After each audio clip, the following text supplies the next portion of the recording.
करेंगे जो आपका केमिकल क्लासिफिकेशन था। केमिकल क्लासिफिकेशन में हमने थोड़ा सा, मैं ब्रीफली बता देता हूं बच्चे, आपने फिर से ड्रा नहीं करना है। मैटर का जो केमिकल क्लासिफिकेशन हम पढ़ रहे थे, केमिकल क्लासिफिकेशन ऑफ मैटर, इसमें हमने देखा था जो मैटर है इसको दो क्लासेस में क्लासिफाई करते हैं।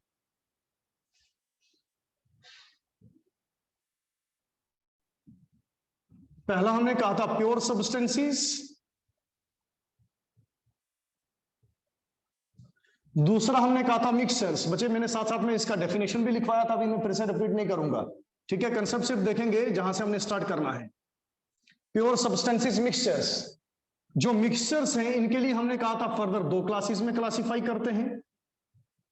एक आता है बच्चे होमोजेनियस, और दूसरा हमने कहा था हेटेरोजेनियस।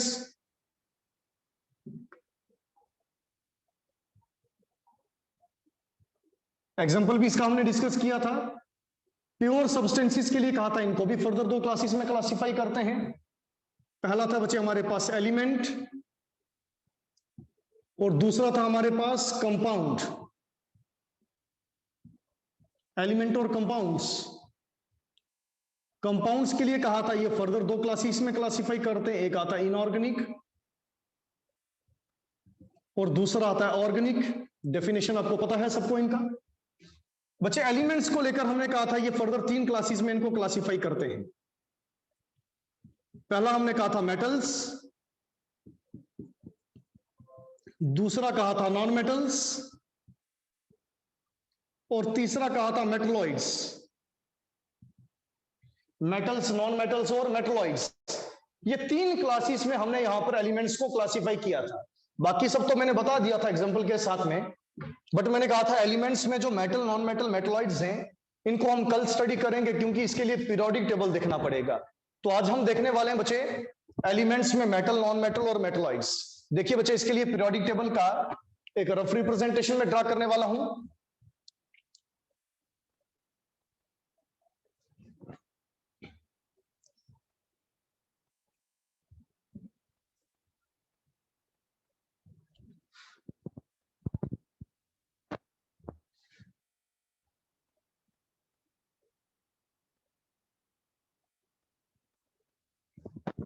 देखेंगे पीरियोडिक टेबल को।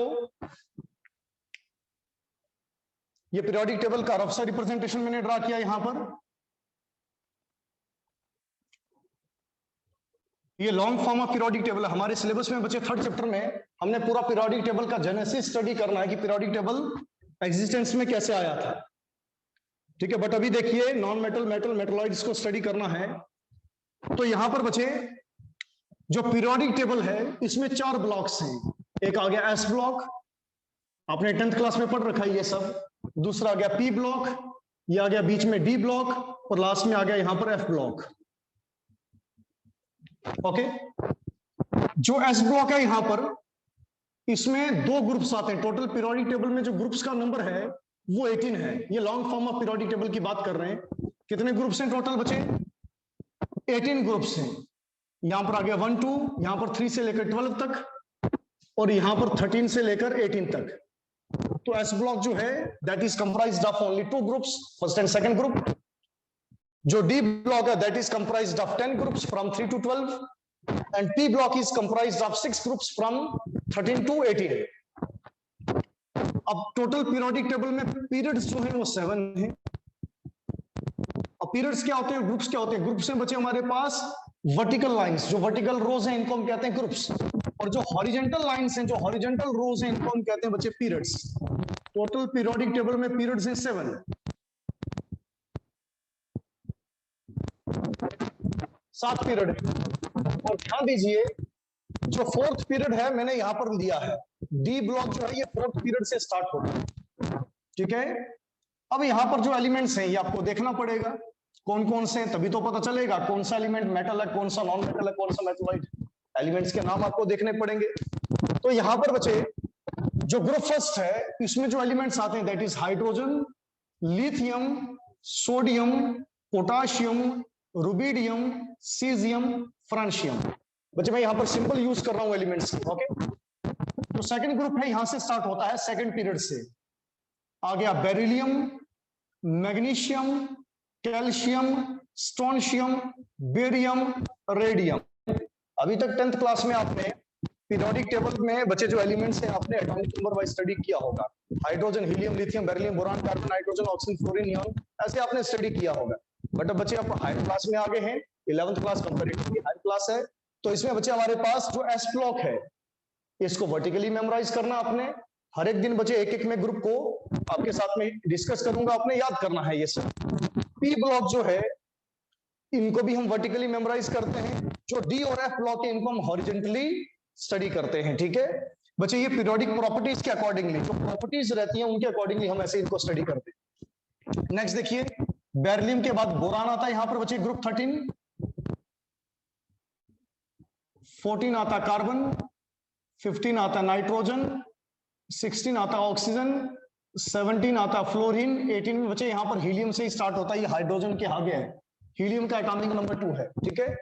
अब ध्यान दीजिए, boron, carbon, nitrogen, oxygen, fluorine, nitrogen, oxygen, fluorine, इसके आगे बच्चे आता है नियॉन, ठीक है।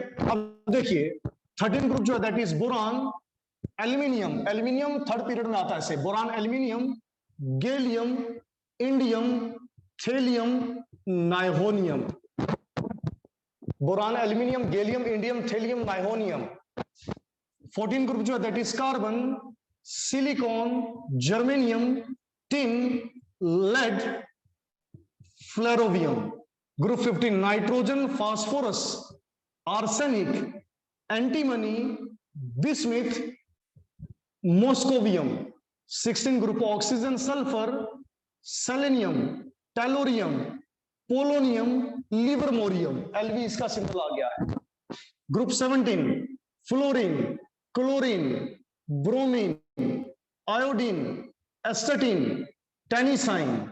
और जो ग्रुप 18 है हमारे पास यहां पर that is helium, neon, argon, krypton, xenon, radon and oganesson, ठीक है। ये न्यूली डिस्कवर्ड है लास्ट वाला रो बचे, कंप्लीटली आ गया है। अब ये जो न्यूली पीरियोडिक टेबल है जो पब्लिश हो रखे हैं उनमें ये कंप्लीट रो दे रखा है, ठीक है। अब एस और पी ब्लॉक का तो हमें पता चल गया। अभी डी ब्लॉक में ग्रुप 3 है यहां पर 4, 5, 6, 7, 8, 9, 10, 11 एंड 12। यहां पर एलिमेंट आता है बच्चे कैल्शियम के आगे, हाइड्रोजन का एटॉमिक नंबर 1 है, हीलियम का 2 है, ऐसे लिथियम 3, फिर नियॉन का 10, फिर सोडियम का 11, आर्गॉन का 18, फिर पोटेशियम 19, ये 20 एटॉमिक नंबर है। फिर 21 आता है स्कैंडियम, 20 तक तो सबको टिप्स पर होगा, इसके आगे थोड़ा सा आपको बच्चे मेमोराइज करना है। Scandium, titanium, vanadium, chromium, manganese, iron, cobalt, निकल, कॉपर एंड जिंक। जिंक का सिंबल है Zn। बच्चे ये 10 एलिमेंट आ गए यहां पर। नेक्स्ट इट्रियम, वाई इसका सिंबल है, इट्रियम, जिरकोनियम, Zr सिंबल है, niobium, molybdenum, technetium, ruthenium, rhodium, palladium, silver and cadmium, ठीक है। ये एलिमेंट्स आगे हमारे पास 5th पीरियड में डी ब्लॉक एलिमेंट है ये, ठीक है। Next lanthanum, hafnium, tantalum, tungsten, rhenium, osmium, iridium, platinum, gold, mercury. बच्चे ये सब एक दिन में याद नहीं करना है आपको, ठीक है ना। एक दिन में मैं सिर्फ एक ही ग्रुप दूंगा, ऐसे ग्रुप फर्स्ट, फिर ग्रुप सेकंड, नेक्स्ट डे एक एक ग्रुप बच्चे करेंगे, ठीक है। फिर एक एक यहाँ पर रो दूंगा, एक एक दिन आगे चल के हमने करना है। ऐसा मत सोचना एक ही दिन में आपने मेमोराइज करना है ये सब, ओके। Next actinium, rutherfordium. बच्चे ध्यान देना, जनरली हमारे पास ये जो लास्ट वाला रो है इसमें देखो ध्यान से, थोड़ा सा बच्चे कंसेप्ट यहां पर मैं बता देता हूं आपको। जो हमारे पास लेंथनम है इसका एटॉमिक नंबर है 57, इसको मैं हाईलाइट कर रहा हूं। लेंथनम के बाद में यहां पर बचे नीचे जो हमारे पास एफ ब्लॉक है, इसमें पहला सीरीज आता है, इसको बोलते हैं हम लेंथेनॉइड्स।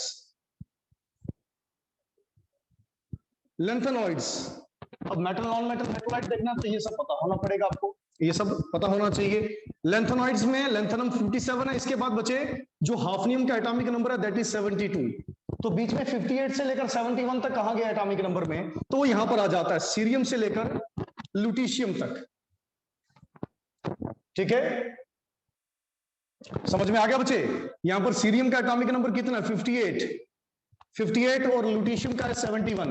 72 फिर ऊपर आता है हाफनियम, फिर tantalum, tungsten, rhenium, osmium, iridium, platinum, gold, mercury.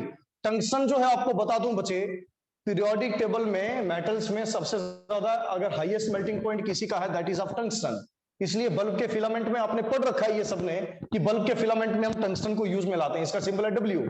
ठीक है, वोल्फ्रम से, वोल्फ्रामाइट से ये लिया जाता है नाम बच्चे, इसलिए इसको W सिंबल दिया गया है। अब ऐसे ही देखेंगे नीचे एक्टिनियम, एक्टिनियम का एटॉमिक नंबर है 89। इसके बाद बचे रदरफोर्डियम। ठीक है, रदरफोर्डियम का जो हमारे पास एटॉमिक नंबर है दैट इज 104। अब बीच में 90 से लेकर 103 कहां गए, वो नीचे आ जाते हैं बच्चे एक्टिनॉइड्स। एक्टिनॉइड्स में पहला आएगा यहां पर थोरियम, इसका एटॉमिक नंबर है 90, और लास्ट में यहां पर जाएगा लॉरेंशियम जिसका एटॉमिक नंबर है 103। इसके बाद 104 फिर से ऊपर आता है, इसलिए बच्चे लेंथेनम के बाद ये आते हैं सारे के सारे, इसलिए इस सीरीज को कहते हैं लेंथेनॉइड। यहां पर ये एक्टिनियम के बाद आते हैं, एक्टिनियम का सिंबल है AC। एक्टिनियम के बाद आते हैं इसलिए इनको हम कहते हैं actinoids. Now it's clear to all of you. तो यहां पर क्या गया, actinium, rutherfordium, dubnium, seaborgium, bohrium, hassium, meitnerium, darmstadtium, DS symbol है डर्मस्टेटेडियम, रॉइंटजीनियम RG और कॉपरनीशियम Cl। ये आगे हमारे पास एलिमेंट्स यहां पर। ओके, नेक्स्ट यहां पर आ गया लेंथेनॉइड। लेंथेनॉइड में cerium, praseodymium, neodymium, promethium, samarium, europium, gadolinium, terbium, dysprosium, holmium, erbium, thulium, ytterbium, lutetium. बच्चे ध्यान देना एक चीज के बारे में, यहां पर मैंने इट्रियम बोला था वाई से, यहां पर बोला यट्रबियम, यहां पर वाई भी है।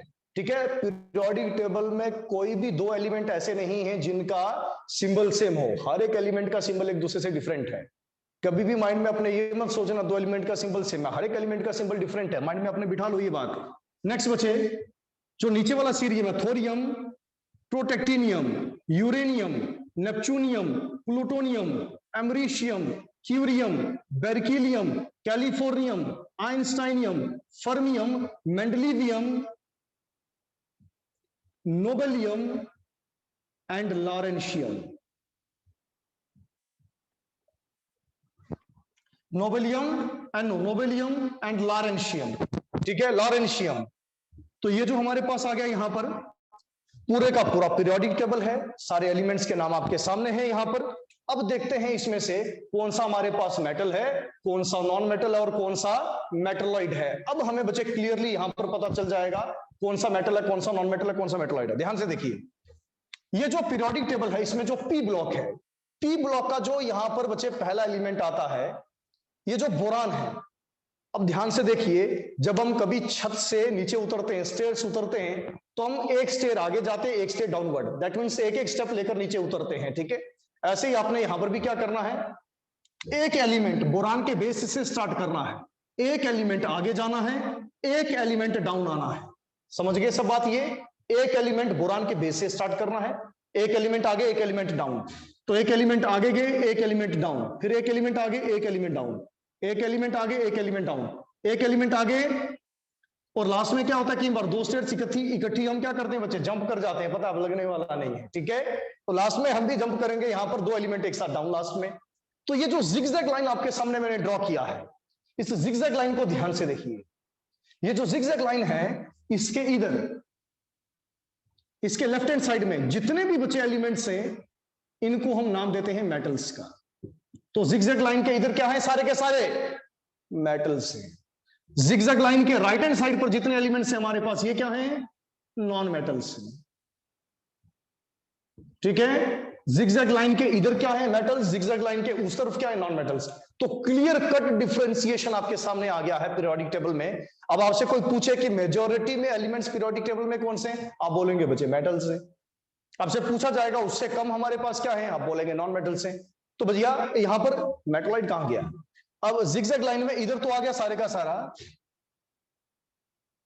इधर तो आ गया, अब ये वाले कहां गए, ये बच्चे हमारे पास यहां पर बीच में लाइक करते। और ये सारे का सारा पोर्शन जो है मेटल्स का है, तो इनके बीच में जो लाई करेगा वो भी तो मेटल ही होगा ना। तो ये भी सब क्या है, मेटल्स ही है नीचे वाले एफ ब्लॉक एलिमेंट। ओके, अब मेटलॉइड कहां गया, ध्यान से देखिए। जो जिगजैग लाइन के ऊपर आया बच्चे यहां पर एलिमेंट बोरान, यहां पर जिनको मैं सर्कल कर रहा हूं, silicon, germanium, arsenic, antimony, tellurium, polonium. बच्चे कितने एलिमेंट्स मैंने सर्कल किए, 7 एलिमेंट्स। पहला आ गया boron, silicon, germanium, arsenic, antimony, tellurium, polonium. जो बॉर्डर लाइन पर आपको दिख रहे हैं, जो बॉर्डर लाइन पर आपको दिख रहे हैं, बट एल्यूमिनियम नहीं, ठीक है ना। एल्यूमिनियम जो है ये टिपिकल मेटालिक प्रॉपर्टी शो करता है। Boron, silicon, germanium, arsenic, antimony, tellurium, polonium, ये जो सर्कल किए हैं ये सबके सब क्या हैं, मेटलॉइड्स।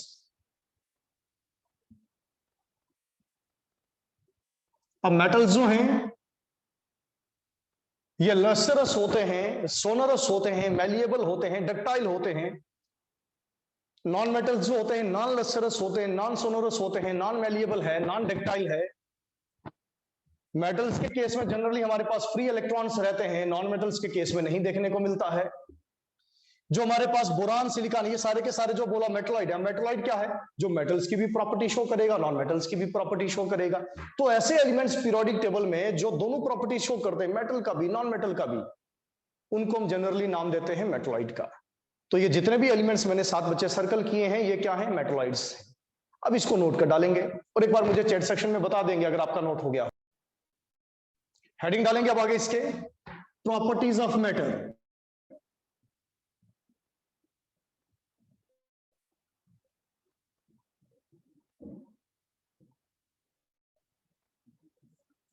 Properties of matter. अब जो मैटर का प्रॉपर्टीज हैं इनको लेकर बात किया जाए तो प्रॉपर्टी होती क्या है बच्चे, हर एक सब्सटेंस जो है वो कुछ ना कुछ यूनिक सेट जो है प्रॉपर्टीज का शो करता है। ठीक है, कोई भी सब्सटेंस है हमारे पास उसका कुछ ना कुछ यूनिक कैरेक्टरिस्टिक होगा। जो हर एक सब्सटेंस का यूनिक कैरेक्टरिस्टिक रहता है उसको हम कहते हैं प्रॉपर्टी। तो जो प्रॉपर्टीज है मैटर की ये 2 तरह की हैं, एक बच्चे फिजिकल प्रॉपर्टी, दूसरा है केमिकल प्रॉपर्टी। तो प्रॉपर्टी के लिए एक लाइन में बच्चे डेफिनेशन लिखेंगे, प्रॉपर्टी क्या होता है, लिखेंगे each substance is associated, theoretical line है, कोई एग्जामिनेशन में आपसे नहीं पूछने वाला है, बट नॉलेज के लिए, इंफॉर्मेशन के लिए बच्चे लिखवा रहा हूं। Each substance is associated with some unique set of characteristic, with some unique set of characteristic,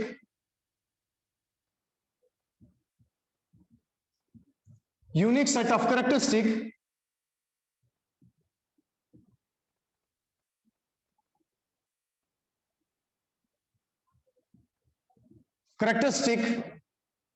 which are called properties।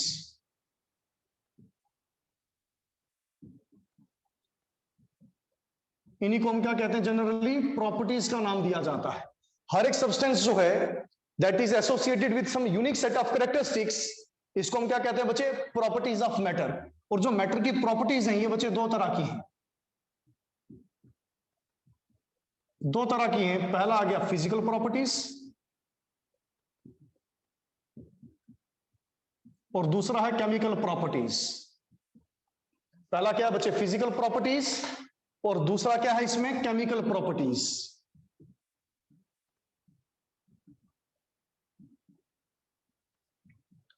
Chemical properties. अब फिजिकल प्रॉपर्टीज क्या है, ऐसी प्रॉपर्टीज जिनको हम आसानी से मेजर कर सकते हैं, आसानी से ऑब्जर्व कर सकते हैं बिना कोई चेंज लाए। बिना किसी चेंज के अगर किसी प्रॉपर्टी को हम मेजर कर सकते हैं, ऑब्जर्व कर सकते हैं, तो वो प्रॉपर्टीज कहलाती हैं फिजिकल प्रॉपर्टीज। जैसे बच्चे कलर है, जैसे ओडोर है, जैसे मेल्टिंग पॉइंट है, बॉइलिंग पॉइंट है, जैसे डेंसिटी है, ये सारी की सारी फिजिकल प्रॉपर्टीज हैं इनको बच्चे हम आसानी से मेजर कर सकते हैं without undergoing any chemical change. Okay, तो लिखेंगे बच्चे the properties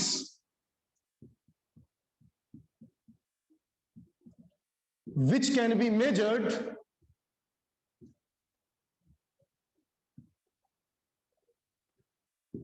or observed, properties which can be measured or observed without undergoing any chemical change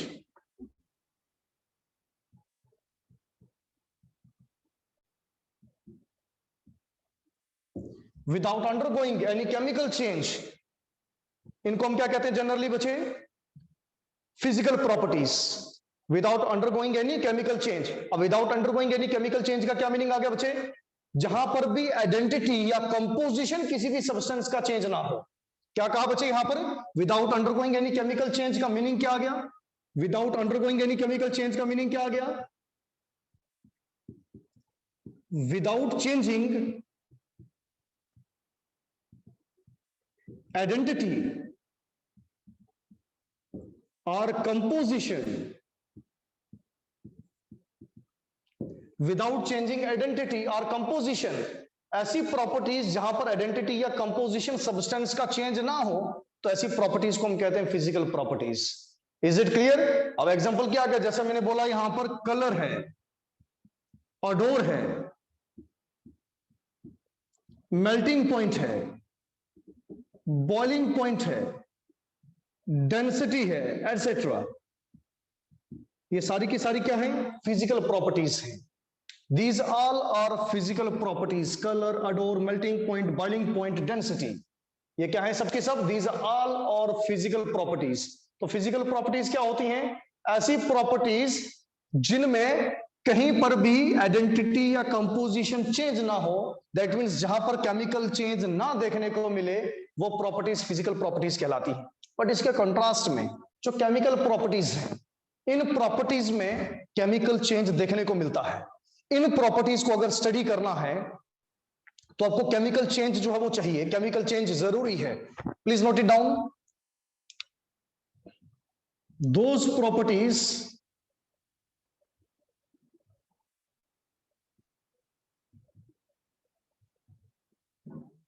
which required chemical change, which require a chemical change for their measurement,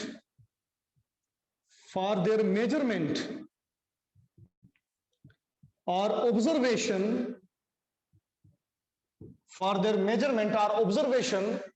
ऐसी properties को हम क्या कहते हैं बच्चे? Chemical properties. एग्जांपल देखेंगे, जैसे acidity है। एसिडिटी का मीनिंग ये नहीं है बच्चे कि जो हमारे स्टोमक में ओवर प्रोडक्शन हो जाता है HCl का। हमारे स्टोमक में HCl है, हाइड्रोक्लोरिक एसिड है। इसके ओवर प्रोडक्शन की वजह से बच्चे जो एसिडिक हो जाता है, हम इसको ये नहीं बोलेंगे कि हमारे पास ये एसिडिटी है, वो भी एसिडिटी है। बट यहां पर एसिडिटी का क्या मीनिंग है कि कोई भी हमारे पास एसिड है वो कितना H पॉजिटिव आयन देगा। अब H पॉजिटिव आयन का क्या मीनिंग आ गया? ध्यान दीजिए, ये हमारे पास हाइड्रोजन है, इसका एटॉमिक नंबर 1 है। अब हाइड्रोजन का एटॉमिक नंबर 1 है तो इसके पास बच्चे एक ही इलेक्ट्रॉन है और एक ही प्रोटॉन है। हाइड्रोजन के पास एक ही इलेक्ट्रॉन है, एक ही प्रोटॉन है। अगर हाइड्रोजन एक इलेक्ट्रॉन जो इसके पास है ये लूज कर दे तो इसके ऊपर पॉजिटिव चार्ज आएगा। हाइड्रोजन एक इलेक्ट्रॉन लूज कर दे तो इसके ऊपर पॉजिटिव चार्ज आएगा। हाइड्रोजन के पास तो एक ही इलेक्ट्रॉन है, एक ही प्रोटॉन। अब एक इलेक्ट्रॉन इसने दे दिया तो पीछे क्या बचेगा? खाली बचे पॉजिटिव चार्ज, एक ही प्रोटॉन बचेगा। तो इसलिए H पॉजिटिव आयन को हम प्रोटॉन का नाम देते हैं। बाकी किसी एलिमेंट के केस में हम ऐसा नहीं बोल सकते हैं, सिर्फ हाइड्रोजन के केस में हम इसको प्रोटॉन का नाम देते हैं। तो कोई भी सब्सटेंस है वो कितना प्रोटॉन देता है, कोई भी सब्सटेंस है वो कितना प्रोटॉन देता है, वो उसका क्या कहलाता है? एसिडिटी। ठीक है बच्चे? जनरली जो एसिडिटी हमारे पास रहता है बेसिस के लिए, अभी एसिडिटी बेसिसिटी भी बताता हूं, ध्यान से सुनिए। एसिड्स के केस में बेसिसिटी बोलते हैं, बेसिस के केस में हमारे पास बच्चे जनरली रहता है कोई भी सब्सटेंस कितना H पॉजिटिव आयन देता है वो उसका बेसिसिटी कहलाएगा। एसिडिटी क्या होता है बच्चे? जो हमारे पास सब्सटेंस वो H नेगेटिव आयन देगा। जैसे एसिड्स के लिए हमने बोला कितना H पॉजिटिव आयन देता है, एसिड्स के केस में हमने बोला कितना H पॉजिटिव आयन देता है। जो H पॉजिटिव आयन देगा जनरली प्रोटॉन फर्निश करेगा, जो H पॉजिटिव आयन देगा वो उसका बेसिसिटी कहलाता है। एसिड्स के केस में टर्म यूज करते हैं बेसिसिटी। तो बेसिसिटी जो आ गया ये भी हमारे पास क्या केमिकल प्रॉपर्टी है। तो यहां पर कोई भी एसिड जो है कितना प्रोटॉन देता है वो उसकी क्या कहलाएगी, बेसिसिटी। ऐसे कोई भी बेस है वो कितना बचे OH नेगेटिव आयन देता है। एसिड के केस में प्रोटॉन देखा जाता है, H पॉजिटिव आयन देखा जाता है। बेस के केस में OH नेगेटिव आयन देखते हैं। तो कोई भी बेस है वो कितना OH नेगेटिव आयन देता है, जितना OH नेगेटिव आयन देगा वो उसकी क्या कहलाएगी, एसिडिटी कहलाएगी। तो टर्म्स बच्चे कंफ्यूज नहीं होना है, एसिडिटी एसिड के लिए नहीं, एसिडिटी बेस के लिए टर्म यूज में लाते हैं, और बेसिसिटी बेस के लिए नहीं, बेसिसिटी एसिड के लिए टर्म यूज में लाते हैं। कोई भी एसिड कितना प्रोटॉन देगा, H पॉजिटिव आयन देगा वो उसका बेसिसिटी है। कोई भी बेस कितना OH नेगेटिव आयन देगा वो हमारे पास एसिडिटी है। आगे चल के हमने पढ़ना है, ये जो मैं बोल रहा हूं ये सब डेफिनेशंस आपको लिखवाई जाएंगी, ठीक है। जितने भी हमारे पास एसिड बेस कंसेप्ट हैं, जनरली 3 कंसेप्ट हैं एसिड बेस। अभी जो मैंने बोला H पॉजिटिव और OH नेगेटिव आयन का ये कंसेप्ट है Arrhenius concept of acid and bases. आपने कहीं ना कहीं पीछे प्रीवियस क्लास में पढ़ रखा है Arrhenius concept of acid and bases. ऐसे बच्चे और भी होता है Bronsted Lowry concept of acid and bases. ऐसे ही तीसरा कंसेप्ट है Lewis concept of acid and bases. तो अभी के लिए हम देख रहे हैं अर्हीनियस कंसेप्ट के अकॉर्डिंगली एसिडिटी और बेसिसिटी। अब तीसरा जो कंसेप्ट है इसमें एग्जांपल है दैट इज कंबस्टिबिलिटी। कंबस्टिबिलिटी कोई भी चीज है, कोई भी सब्सटेंस है, उसको जलाना है। अब अगर जलाते हैं तो उसमें केमिकल चेंज तो आएगा ना। कोई भी चीज है जलेगी तो उसमें चेंज तो आना है, ठीक है। किसी भी चीज को हम जलाते हैं ऐश में कन्वर्ट हो जाएगी तो चेंज तो आएगा उसमें। तो वो क्या है, कंबस्टिबिलिटी। कंबस्टिबिलिटी मींस किसी भी चीज को कंबस्ट कर रहे हैं, जला रहे हैं। कंबस्टन कंप्लीट भी हो सकता है, इनकम्प्लीट भी हो सकता है। तो ये एसिडिटी, बेसिसिटी, कंबस्टिबिलिटी जो है ये हमारे पास केमिकल प्रॉपर्टीज को रिप्रेजेंट करती है। तो ये था बच्चे फिजिकल प्रॉपर्टीज को लेकर और यहां पर केमिकल प्रॉपर्टीज को लेकर। Now it's clear to all of you, please note it down. Properties के बाद में आगे बच्चे हेडिंग डालिए यूनिट्स एंड मेजरमेंट। ये फिजिक्स में भी बच्चे कॉमन टॉपिक है, फिजिक्स में और केमिस्ट्री में दोनों में हम स्टडी करते हैं यूनिट्स एंड मेजरमेंट।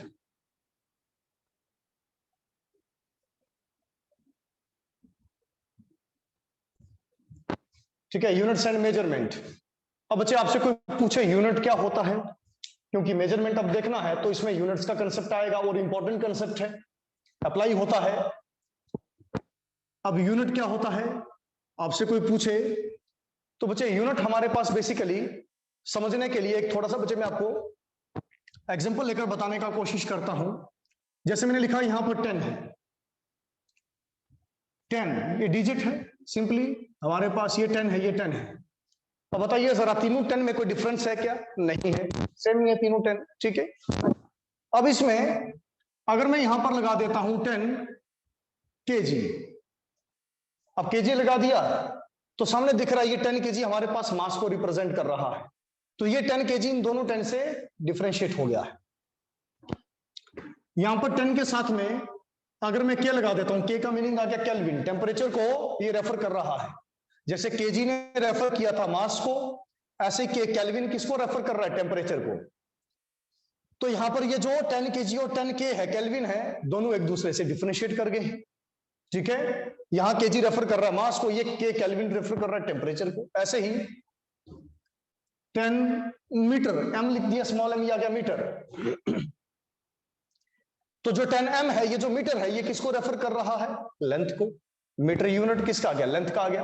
तो बच्चे अगर आपसे अभी मैं पूछूं ये तीनों 10 के आपस में डिफर कर रहे हैं, बिल्कुल डिफर कर रहे हैं। एक मास को रिप्रेजेंट कर रहा है, दूसरा बच्चे केल्विन टेम्परेचर को, तीसरा मीटर लेंथ को रेफर कर रहा है। तो अब मैं आपसे पूछूं यूनिट क्या, तो आप बोलेंगे बच्चे यूनिट जो है it is a standard of reference. जैसे केजी जो है ये यूनिट है, केल्विन जो है ये यूनिट है, मीटर जो है ये यूनिट है।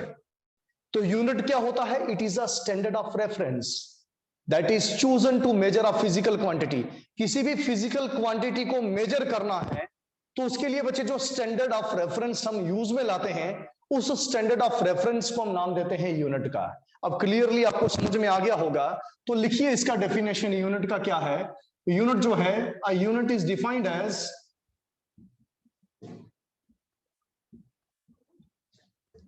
As a standard of reference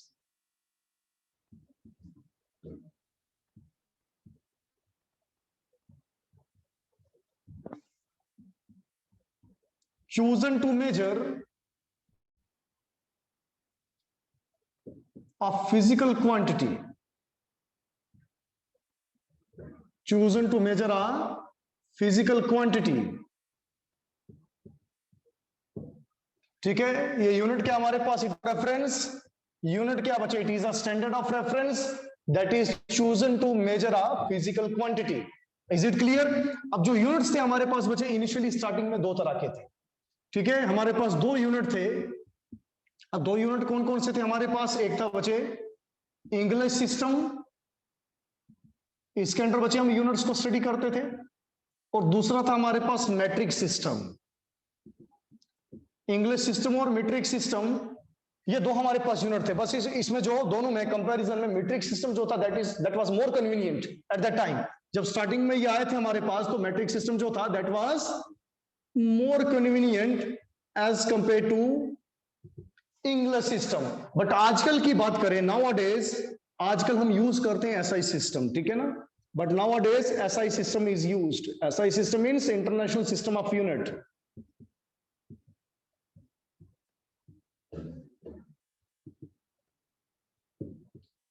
But nowadays international system of units are used. SI system को हम यूज में लाते हैं. और ये जो SI system है, इसका बचे जो एस्टेब्लिशमेंट था, ये कब हुआ था आपको पता होना चाहिए. एस्टेब्लिशमेंट इसका कब हुआ था? 11th जनरल कॉन्फ्रेंस जब हुई थी. बच्चे साइंस कांग्रेसेस होती रहती हैं, साइंटिफिक वर्ल्ड में कॉन्फ्रेंसेस होती रहती हैं, हर साल होती हैं. तो ऐसे जब 11th जनरल कॉन्फ्रेंस हुई थी, किसके ऊपर? वेट और मेजरमेंट के ऊपर. तो तब एसआई सिस्टम को एस्टेब्लिश किया गया था. ओके, तो 11th general conference on weight and measurement,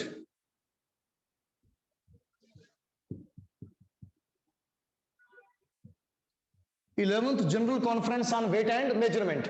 जब 11th जनरल कॉन्फ्रेंस हुई तो एसआई सिस्टम का एस्टेब्लिशमेंट देखने को मिला. अब जब एस्टेब्लिशमेंट हुआ इसका, तो फ्रेंच में इसको नाम दिया गया, इन फ्रेंच में इसको नाम दिया गया एसआई सिस्टम को ली सिस्टमी इंटरनेशनल. एसआई सिस्टम को क्या नाम दिया गया? ली सिस्टमी इंटरनेशनल डी यूनाइट्स. ली सिस्टमी इंटरनेशनल डी यूनाइट्स, ये फ्रेंच में एसआई सिस्टम को नाम दिया गया था, ली सिस्टमी इंटरनेशनल डी यूनाइट्स. और जब फ्रेंच में इसको नाम दिया गया ली सिस्टमी इंटरनेशनल डी यूनाइट्स का, तो इसके एसआई सिस्टम में जनरली स्टार्टिंग में 7 बेस यूनिट दिए गए थे. कितने यूनिट दिए गए थे? According to SI system there are 7 base units. 7 base unit दिए गए. बेस यूनिट मींस जैसे स्टार्टिंग में बोल दिया ऐसा है, तो बच्चे थ्रू आउट आगे जनरेशन वैसा ही स्टडी किया जा रहा है. जैसे आपका नाम रख दिया तो थ्रू आउट लाइफ आपको उसी नाम से बुलाया जाएगा. आपका नाम चेंज नहीं किया जा सकता. हाँ, कोई रख सकता है फ्रेंड सर्कल में आपका नाम, वो बात अलग है. बट जनरली जो नाम आपका रखा है, एटलीस्ट बच्चे जो आपके डॉक्यूमेंटेशन है, डॉक्यूमेंट्स जो है उनमें वही नाम चलना है. तो ऐसे ही यहाँ पर 7 बेस यूनिट स्टार्टिंग में दे दिए गए. और जो 7 बेस यूनिट दिए गए थे, वो बच्चे सारे के सारे इंडिपेंडेंट थे, वो किसी के ऊपर डिपेंड नहीं कर रहे थे. ठीक है, तो 7 बेस यूनिट इनिशियली जब दिए गए स्टार्टिंग में, तो वो सारे के सारे क्या थे बच्चे? इंडिपेंडेंट यूनिट थे. सारे के सारे हमारे पास एक दूसरे के ऊपर डिपेंड नहीं कर रहे थे, तो उनको नाम दिया गया फंडामेंटल यूनिट्स का. ठीक है, तो इनिशियली स्टार्टिंग में according to SI system there were 7 base units which are independent. That means किसी भी क्वांटिटी के ऊपर डिपेंड नहीं कर रहे थे.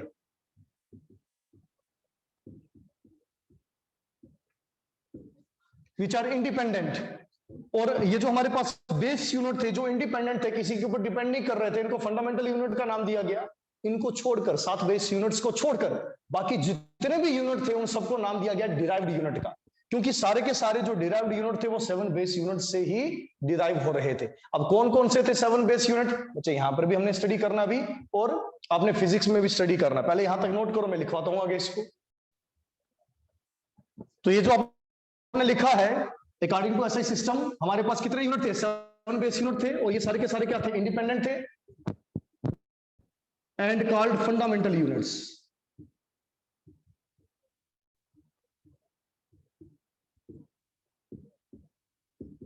सेवन बेस यूनिट्स को क्या नाम दिया गया था? फंडामेंटल यूनिट्स का। जो 7 बेस यूनिट थे इनको क्या नाम दिया गया था? फंडामेंटल यूनिट का नाम दिया गया था। अब कौन कौन से थे हमारे पास बच्चे फंडामेंटल यूनिट? हमारे पास ऐसा यूनिट कौन कौन से थे अभी बात करते हैं। ये नोट हो गया हो तो बच्चे लिखिए फ्लो चार्ट की फॉर्म में, यहां पर फ्लो चार्ट की फॉर्म में लिखेंगे base physical quantity. Base physical quantity,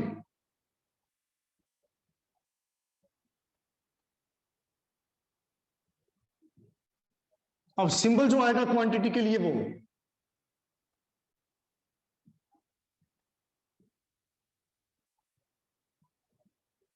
base physical quantity, symbol for quantity. अब ऐसा यूनिट इसका क्या होगा बेस फिजिकल क्वांटिटी का, और आगे बचे सिंबल फॉर ऐसा यूनिट क्या होगा? बनाइए फ्लो चार्ट, सिंबल फॉर ऐसा यूनिट।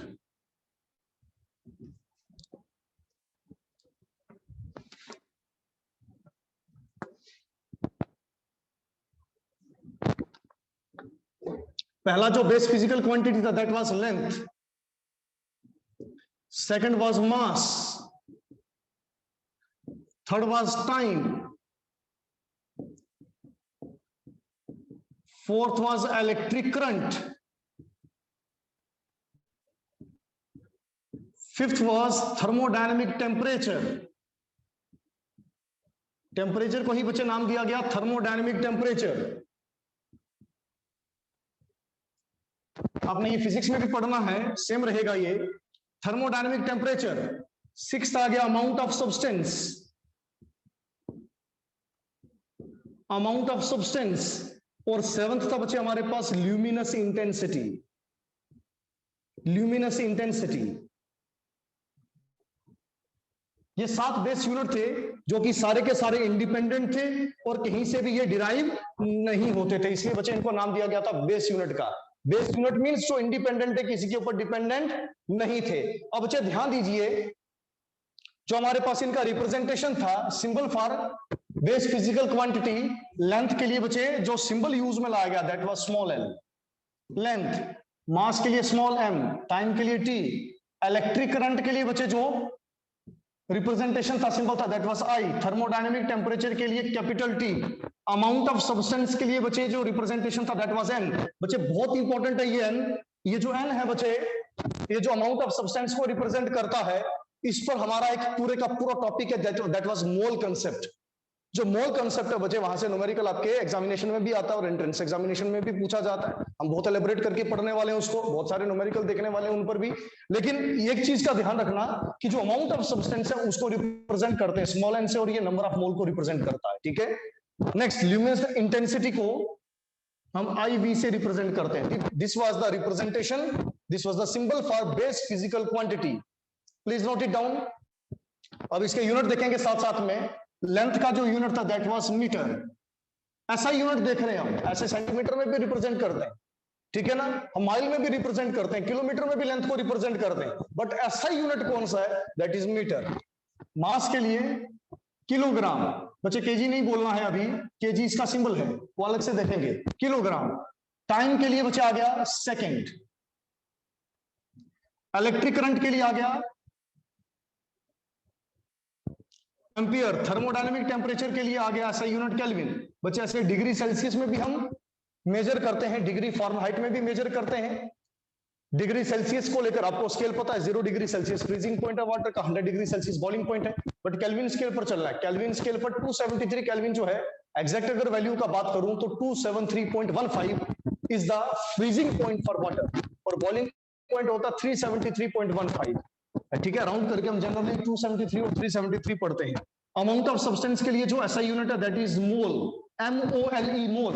मैंने जैसा बोला कि मोल कंसेप्ट हमने पढ़ना, पूरा टॉपिक है तो बच्चे यूनिट पर, और मोल किसका यूनिट? अमाउंट ऑफ सब्सटेंस का, ठीक है, बहुत इंपॉर्टेंट टॉपिक है ये।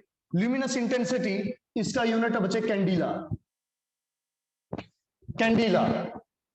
ये यूनिट्स आ गए हमारे पास इसके, ठीक है। अब देखेंगे इसका सिंबल फॉर ऐसा यूनिट, मीटर के लिए आ गया स्मॉल m, किलोग्राम के लिए आ गया केजी, सेकंड के लिए आ गया एस, एम्पेयर के लिए आ गया ए, केल्विन के लिए आ गया कैपिटल के, मोल का सिंबल है बच्चे एमओएल।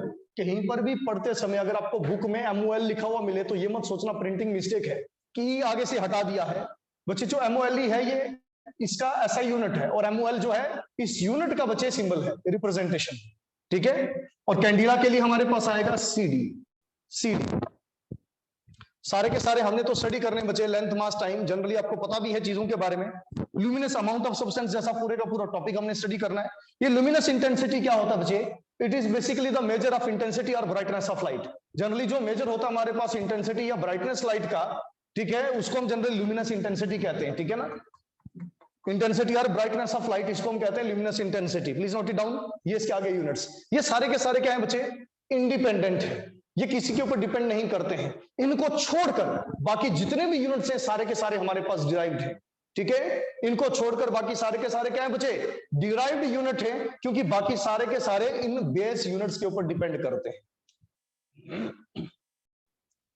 अब ये जो आपने बच्चे देखा ऐसा यूनिट को लेकर, बेस फिजिकल क्वांटिटीज को लेकर, इसके साथ में बच्चे लिखिए नीचे डिराइव्ड यूनिट्स।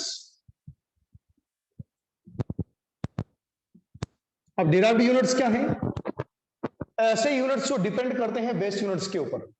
ऐसे यूनिट्स जिनको हम डिराइव करते हैं बेस यूनिट्स की हेल्प से, उनको हम कहते हैं डिराइव्ड यूनिट्स। तो लिखेंगे other units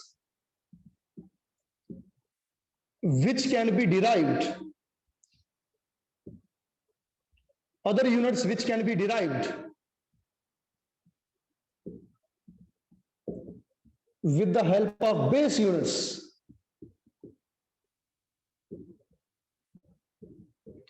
other units which can be derived with the help of base units, इन सबको क्या कहते हैं बच्चे? derived unit कहते हैं। अब नेक्स्ट लेक्चर में हम एग्जांपल देखेंगे इसका derived unit का क्या रहता है। जैसे डेंसिटी है बच्चे, बहुत सारे हैं, हम देखेंगे फिजिकल क्वांटिटीज में। आज के लिए इतना है।